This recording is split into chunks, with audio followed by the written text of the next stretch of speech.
You need to leave right now. This area is for invited guests only. I was invited. You can verify my credentials with the event coordinator. I'm not in the mood for arguments. Your hands behind your back. Officer, I was invited. You are making a great mistake.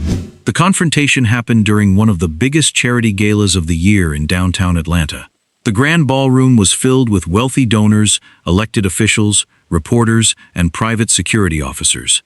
Many of the city's most powerful people were there to raise money for veterans and their families. It was supposed to be a night of honor and respect. Instead, it became a public humiliation. Right at the entrance, in front of hundreds of guests, Officer Daniel Mercer decided that Marcus Reed did not belong. Conversations stopped. Heads turned. Phones came out.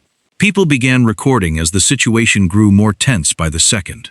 What Mercer thought was a simple security check was about to turn into a disaster far bigger than he could imagine.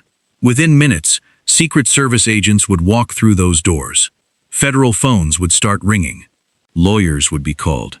And one officer's decision would set off a chain of events that would end careers and make national headlines. If you believe nobody should be humiliated because of assumptions or profiling, leave a comment below. Stories like this matter now more than ever. Marcus Reed was 62 years old, and he had spent most of his adult life serving others. As a young man, he joined the United States Army and built a reputation for discipline, courage, and steady judgment. During his military career, he earned the Bronze Star Medal for his service and leadership under difficult conditions. Later, Marcus worked as an intelligence liaison, helping military and government teams share critical information. It was demanding work that required clear thinking, patience, and absolute professionalism. The people who worked with him trusted him because he stayed calm, even when the pressure was intense. After leaving government service, Marcus chose a new mission. He founded a nonprofit organization that helped homeless veterans rebuild their lives. His team connected former service members with housing, job training, counseling, and support as they adjusted to civilian life. In his community, Marcus was widely respected. He was known as a man who listened carefully, spoke with purpose, and treated everyone with dignity. He was exactly the kind of person people claimed to celebrate at events like this, someone who had served his country, helped others, and carried himself with quiet honor every single day. On the night of the gala, Marcus arrived at one of the most elegant hotels in downtown Atlanta. The building was lit from top to bottom, and luxury cars lined up outside the main entrance. Valets in crisp uniforms moved quickly between the driveway and the front doors as guests stepped onto the red carpet. Marcus wore a dark tailored suit that was simple and sharp. It was not flashy, but it fit him well and reflected the quiet confidence he carried everywhere he went. Around his neck hung an invitation badge that identified him as a special guest and one of the evening's honored attendees. He handed his keys to the valet and thanked him with a polite smile. Then he stepped to the side and checked a few messages on his phone. One was from the event organizer, confirming his speaking time later that evening. Another was from a veteran he had helped earlier that week, thanking him for changing his life. Marcus stood calmly near the VIP entrance, waiting to go inside. There was nothing suspicious about him, nothing unusual, nothing out of place. He was simply a decorated veteran, attending a fundraiser he had been personally invited to attend. A few feet away, Officer Daniel Mercer stood near the VIP entrance, watching the crowd. Mercer was an off-duty police officer working private security for the event. He wore a dark suit with an earpiece, but his posture made it clear that he still saw himself as the person in charge. It had already been a long night. Mercer had spent hours dealing with traffic problems, impatient guests, and people trying to enter areas where they did not belong. By the time he noticed Marcus Reed standing quietly near the entrance, his patience was gone. Mercer looked Marcus up and down. He saw a black man standing alone, checking his phone, and waiting near the VIP doors. Instead of noticing the invitation badge around Marcus's neck, Mercer made a quick judgment. In his mind, Marcus did not fit the picture of who he expected to see at an event like this. That assumption shaped everything that happened next. Without asking anyone for confirmation, Mercer walked straight toward Marcus with fast, confident steps. His face was tight with irritation. His voice was sharp before he even spoke. Several guests nearby turned to watch. A few reporters standing in the lobby lowered their conversations. The mood shifted almost instantly. In a matter of seconds, one officer's assumption was about to turn an ordinary evening into a public disaster. Mercer stopped directly in front of Marcus and spoke in a hard voice. "I need to see your identification and your invitation right now." Marcus looked up from his phone and stayed calm. Without arguing, he held up the badge around his neck and handed Mercer the official invitation he had received from the event organizers. Mercer glanced at it for only a second. "This could be fake," he said. Marcus kept his tone respectful. "If you have any concerns, please call the event coordinator. She can confirm that I'm an invited guest." But Mercer had no interest in checking with anyone. "No," he said sharply. "You're already causing a disturbance." Marcus looked around at the quiet guests standing nearby. "Officer, I'm standing here peacefully, and there are cameras everywhere. Everything that happens right now is being recorded." Those words should have made Mercer pause. Instead, they made him angrier. To Mercer, Marcus's calm voice did not sound like cooperation. It sounded like a challenge. The fact that Marcus was confident, polite, and unafraid only convinced Mercer that he needed to assert control. Several guests had already taken out their phones. Reporters near the entrance began recording. Marcus remained still. Mercer took one step closer. Then, in front of dozens of stunned witnesses, he reached out and grabbed Marcus Reed by the arm. Before we go any further, think about what Marcus Reed was doing at that moment. He was not breaking any rules. He was not raising his voice. He was not trying to enter without permission.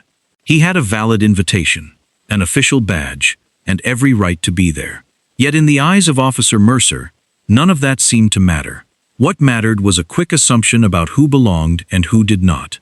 For many people, this part of the story feels painfully familiar. You can do everything right. You can work hard, serve your country, and earn the respect of your community. And still, someone may look at you and decide that you do not fit. That is what makes this moment so powerful. Marcus was standing exactly where he was supposed to be. He had been invited, honored, and welcomed by the people hosting the event. But one officer chose to ignore all of that. Have you ever been treated differently in a place where you absolutely belonged? Type yes or no in the comments. Marcus did not pull away when Mercer grabbed his arm. Instead, he took a slow breath and spoke in the same calm voice he had used from the beginning. "My identification is in my inside jacket pocket," he said. "I'm going to reach for it now." Mercer stepped back just enough to let him move, but his eyes stayed fixed on Marcus's hands. He was certain he was about to see one of three things: a fake ID, a fake invitation, or another excuse. Marcus reached into his jacket and removed 3 cards. The first was his federal veteran credential. The second was a contractor clearance card showing he had worked on projects connected to the United States Department of Defense, commonly known as the Pentagon. The third was a special event authorization letter signed by a sitting United States Senate member. Mercer took the documents and looked at them one by one. Then he looked up at Marcus, then back at the letter. For the first time that night, the confidence in his face began to crack. Marcus Reed was not someone trying to sneak into the gala. He was not just an invited guest. He was one of the men the entire evening had been designed to honor. For a brief moment, Officer Mercer had a chance to stop. He could have handed the credentials back. He could have apologized. He could have called the event coordinator and ended the situation before it became even more serious. But that was not what he did. Mercer looked around and saw dozens of guests watching him. Several people were recording with their phones. Reporters stood only a few feet away.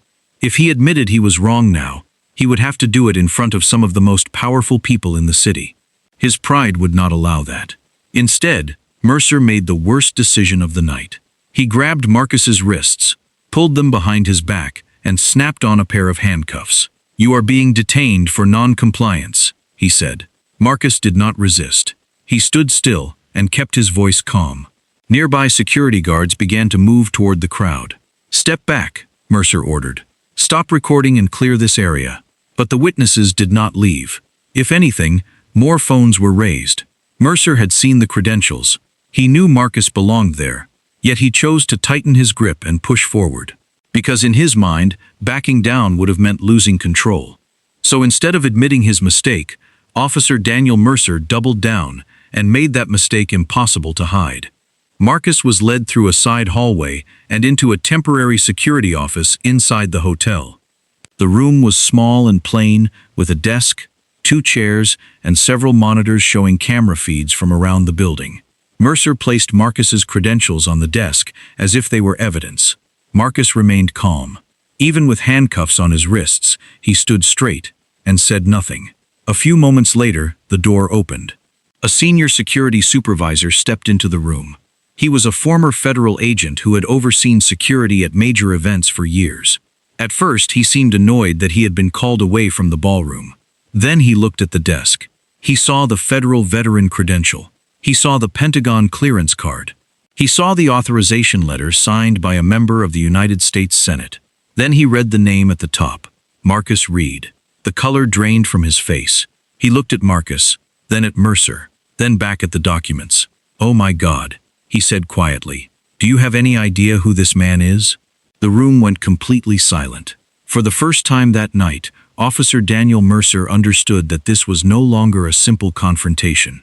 He had just handcuffed someone whose identity could turn one bad decision into a catastrophic mistake. Take a moment to think about what had just happened.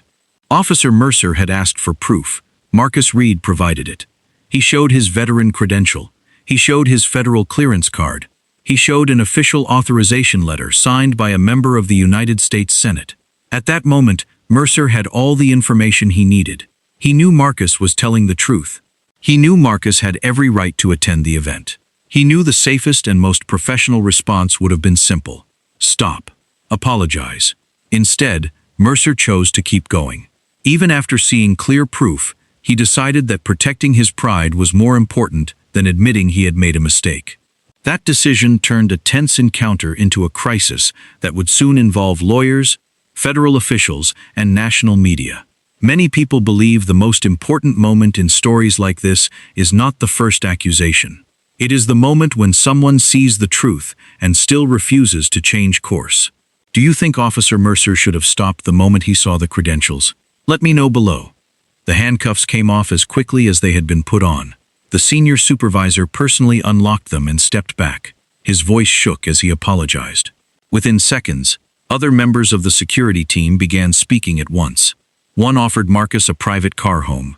Another promised that the matter would be reviewed immediately. A third asked if there was anything they could do to make the situation right. The panic in the room was impossible to hide. Everyone understood that the incident had gone far beyond a simple misunderstanding. Marcus rubbed his wrists, straightened his jacket, and remained perfectly calm. He did not raise his voice. He did not insult anyone. Instead, he spoke with the same steady tone he had used all night. "I want every body cam file, every incident report, and every surveillance angle preserved immediately." The room fell silent again. The supervisor nodded and said they would secure all records at once. Marcus accepted his phone. His first call was to his attorney, who answered after one ring. Seconds later, Marcus placed another call. This one went to a contact inside the federal government.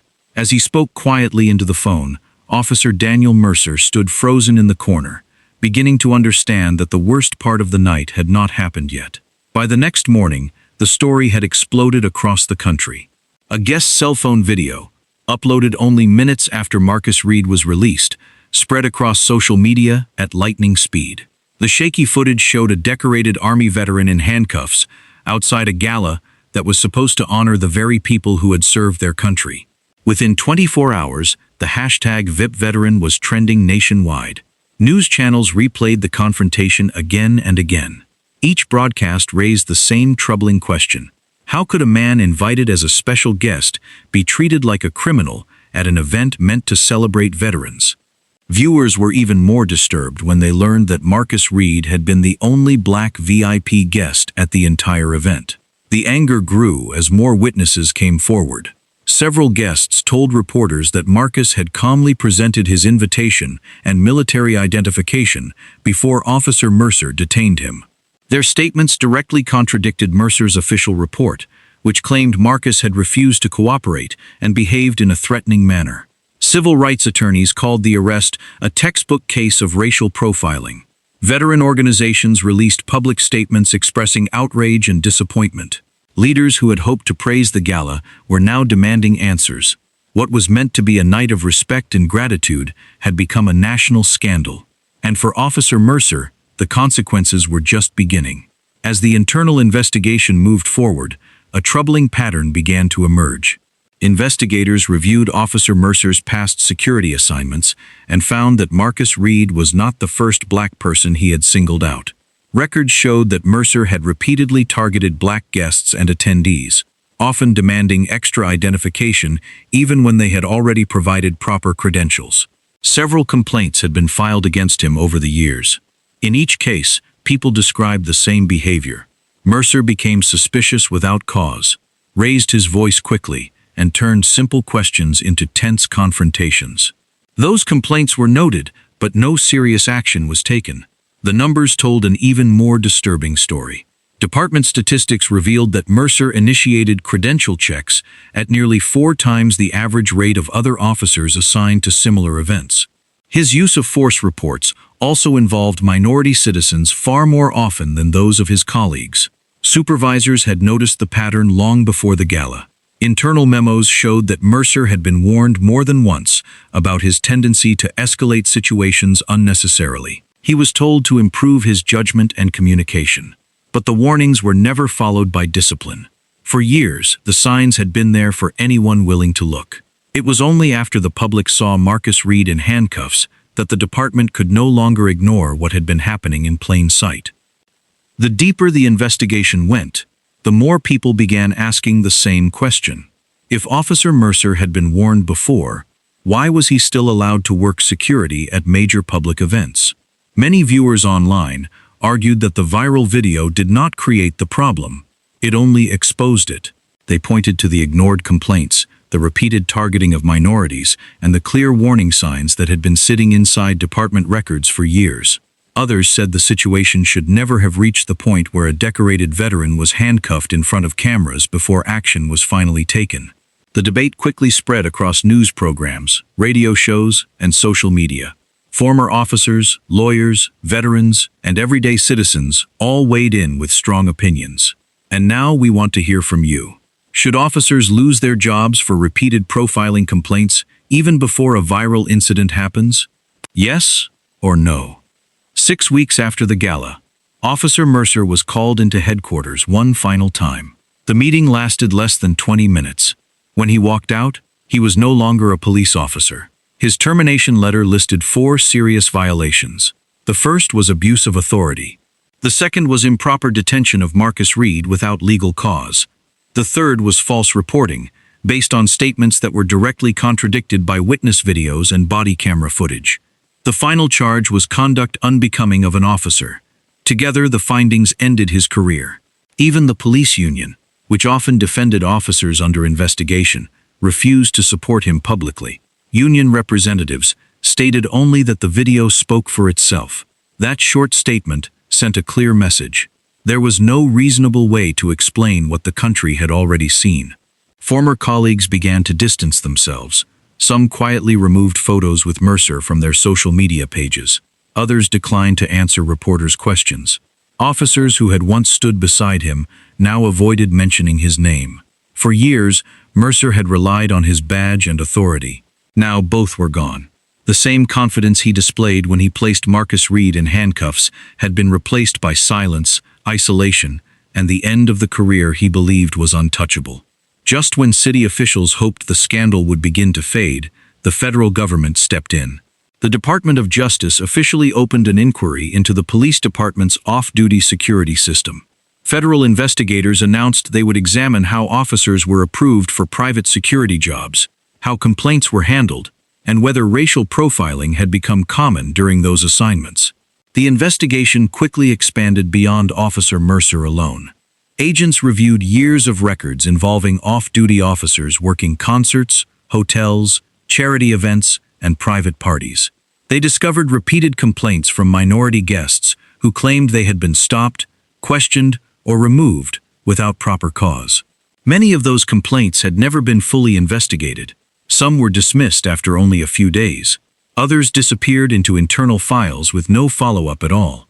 Investigators also found that supervisors often ignored warning signs as long as events avoided public attention. Officers with histories of aggressive behavior continued receiving high-profile assignments without additional training or oversight.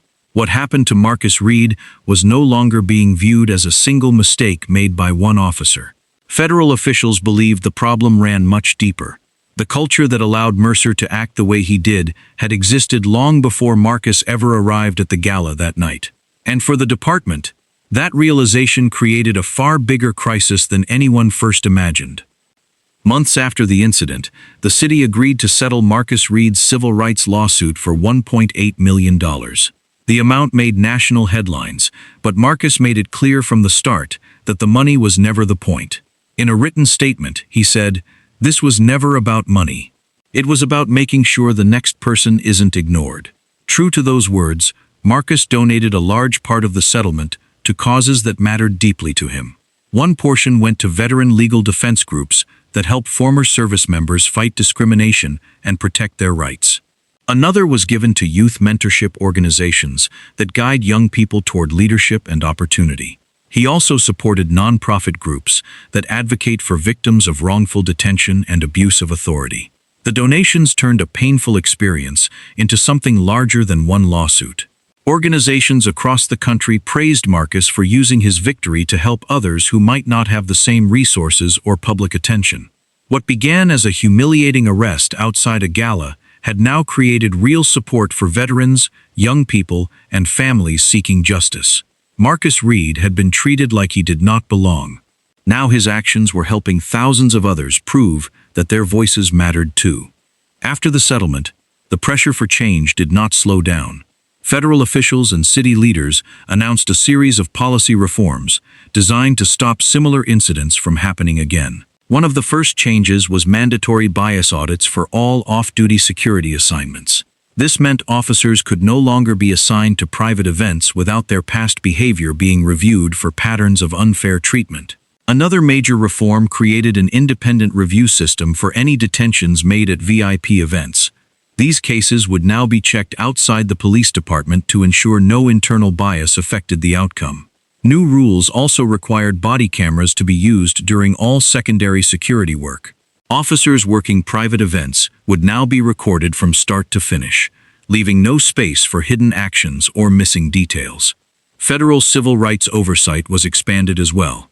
This gave outside agencies the power to step in earlier when patterns of misconduct began to appear. A new nationwide misconduct tracking database was also introduced.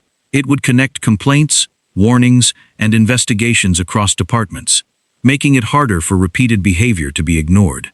Finally, long-term monitoring was ordered. Several departments, including the one involved in Marcus Reed's case, would remain under review for years. Officials said these changes were meant to rebuild trust. For many people, they also served as proof that what happened to Marcus Reed was never just an isolated mistake. At this point, the story became bigger than one officer and one arrest. Marcus Reed was not someone without standing. He had strong military honors, solid education, respected credentials, and even federal-level connections through his service. In any normal setting, all of that would have demanded immediate respect. But in that moment outside the gala, none of it mattered. Not his service record, not his achievements, not his history of discipline and honor. All of it was pushed aside in seconds, replaced by suspicion and assumption. That reality left a hard question for many people watching the case unfold. If someone like Marcus Reed could be treated that way, what would happen to others without his level of proof or recognition? But the story also made something else very clear. When evidence survives, when body cam footage is preserved, when witnesses are willing to speak, and when institutions are forced into the open, the outcome begins to change. What once would have been buried in reports and silence could now be seen by the public in full detail. And once the truth is visible, it becomes much harder to ignore. Accountability is not always fast, it is not always easy, but this case showed that it becomes much harder to avoid when the facts can no longer be hidden. In the end, this case left one question hanging in the air. If there had been no cameras, no body cam footage, and no witnesses recording what happened, Would Officer Mercer have ever faced real consequences? Many people believe the answer is no. They think the incident would have been written off as a routine stop, with no public pressure and no deeper investigation. That is why this story stayed in the spotlight for so long. It was not only about one officer, it was about what happens when power is not recorded, and when no one is watching closely enough to question it. So now the question goes to you. Do you think this officer would have faced consequences if cameras hadn't captured everything? Tell me what you think below. And if stories like this matter to you, subscribe and share this video with someone who needs to see it. Because accountability only works when people are watching.